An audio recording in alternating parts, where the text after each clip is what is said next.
Halo, assalamualaikum warahmatullahi wabarakatuh teman-teman. Selamat pagi, bagaimana kabarnya? Semoga sehat selalu ya. Ketemu lagi dengan channel Almahya dengan saya Andika Saputra. Nah teman-teman, pada kesempatan kali ini saya akan membahas soal terkait dengan teknik pengairan. Seperti janji saya sebelum-sebelumnya, setiap Sabtu atau Minggu saya akan mengupdate soal-soal dan pembahasan, baik itu soal kompetensi manajerial, sosial kultural, wawancara maupun soal kompetensi teknis. Nah, kali ini saya akan mengangkat soal kompetensi teknis di bidang PU atau pekerjaan umum, atau kalau di kementerian yaitu Kementerian PUPR. Kalau di daerah namanya Dinas PUTR ataupun Dinas PU ataupun Dinas Bina Marga. Ya, seperti itu. Nah, teman-teman, di sini pada video kali ini untuk formasi PU pertama yang akan saya angkat yaitu terkait dengan teknik pengairan. Di tahun lalu, salah satu peserta pembeli modul kami yang terbanyak lulus adalah dari teknik pengairan. Teman-teman bisa lihat testimoninya di sini ya, di almahya.com ya. Teman-teman bisa lihat testimoni mereka di sini cukup banyak teman-teman, sangat banyak. Ini cuma sebagian yang saya tampilkan di website saya. Nah, kalau teman-teman nanti mau lihat bukunya, di dalam buku ini ada testimoni lengkap beberapa teman-teman kita yang berhasil lulus di PU tahun 2021 setelah membeli buku dari kami ya. Kalau di tahun lalu saya siapkan modulnya dalam bentuk soft file, kali ini saya siapkan modulnya dalam bentuk hard file atau dalam bentuk buku. Jadi kalau teman-teman mau memiliki buku ini, silakan klik link yang ada di bawah. Ada teman-teman klik link Shopee itu, nanti teman-teman akan langsung diarahkan ke produk buku ini ya.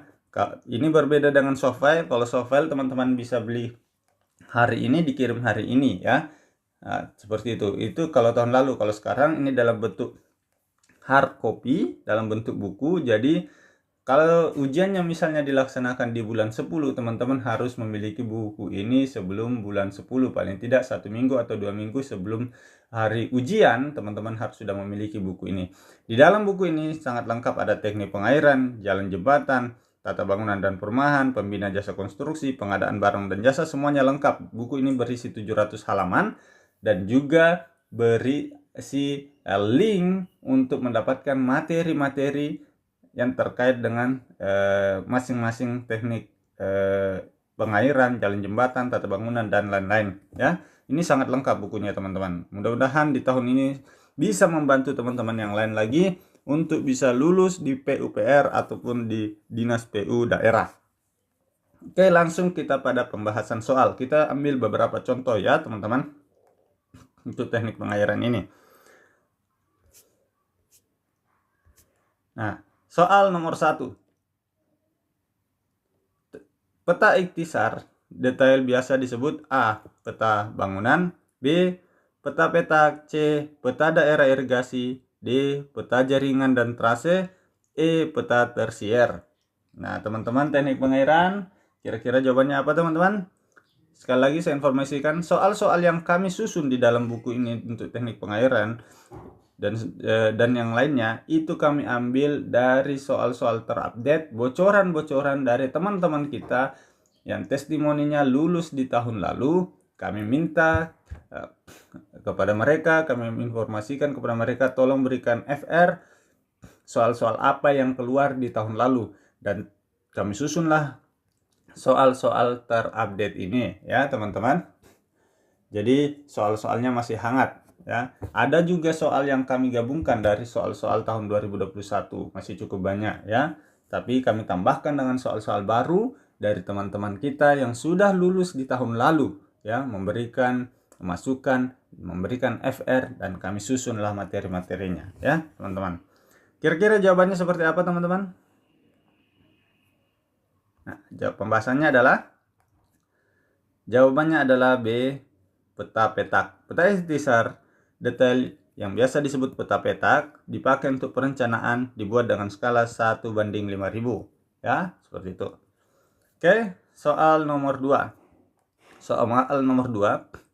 Beberapa warna standar menunjukkan tampakkan irigasi pada peta. Warna coklat digunakan untuk A. Daerah yang tidak diairi, B. Perbatasan kabupaten, kecamatan, desa, dan kampung, C. Jaringan saluran pembawa, D. Jaringan saluran pembuang, E. Jaringan jalan. Ya, apa teman-teman? Supaya tidak terlalu lama, kita langsung ke pembahasan.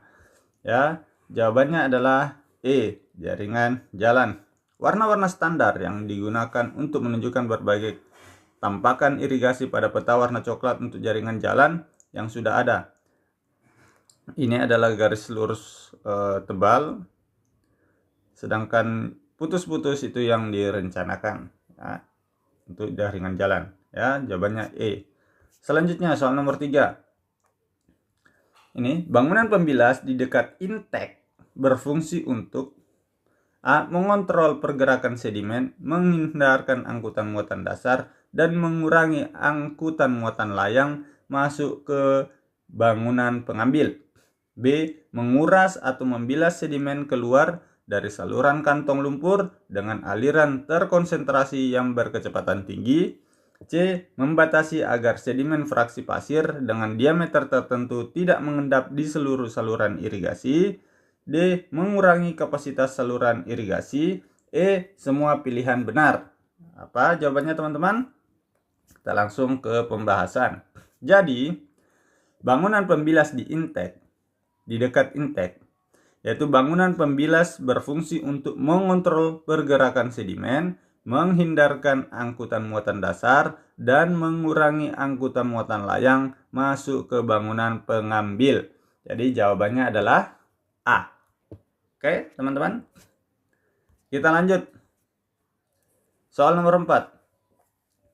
Bagian dari bendungan yang fungsinya adalah melepas banjir sehingga air tidak melebihi dan merusak atau bahkan menghancurkan bendung adalah A. Puncak bendungan, B. Waduk, C. Outlet bendungan, D. Pelimpah, E. Saluran irigasi. Apa jawabannya teman-teman? Kita lihat ke pembahasan. Ya, bangunan pelimpah merupakan bangunan hidrolik yang menyalurkan aliran normal dan atau aliran banjir serta melindungi kesatuan bangunan pada bendung.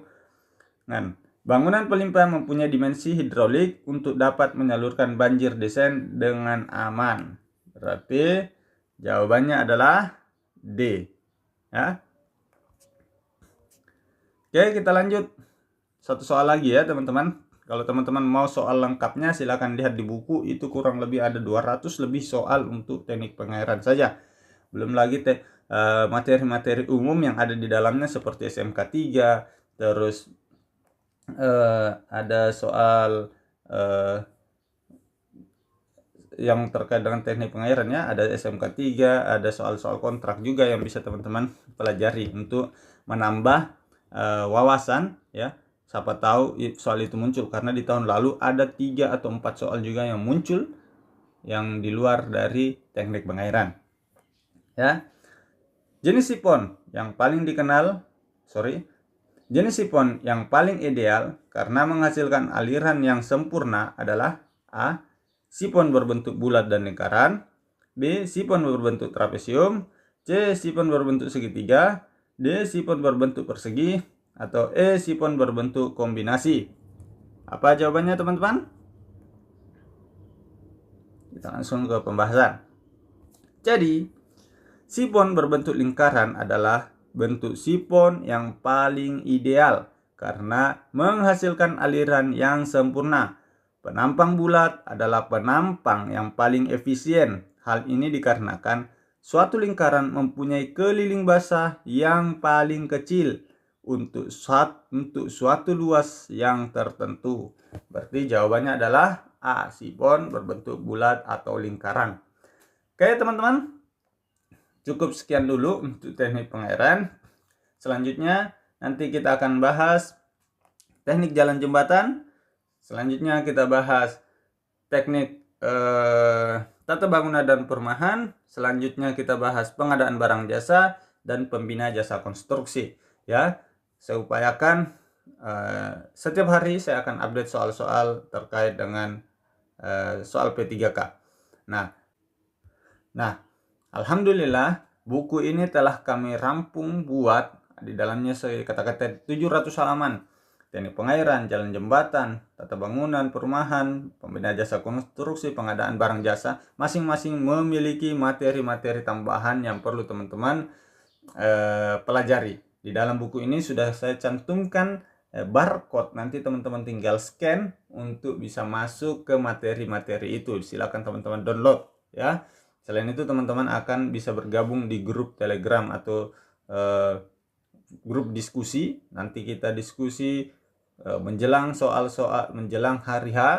Kalau kami dapat soal akan kami update ke grup ya. Jadi teman-teman bisa mendapatkan soal-soal terbaru ya. Seperti itu.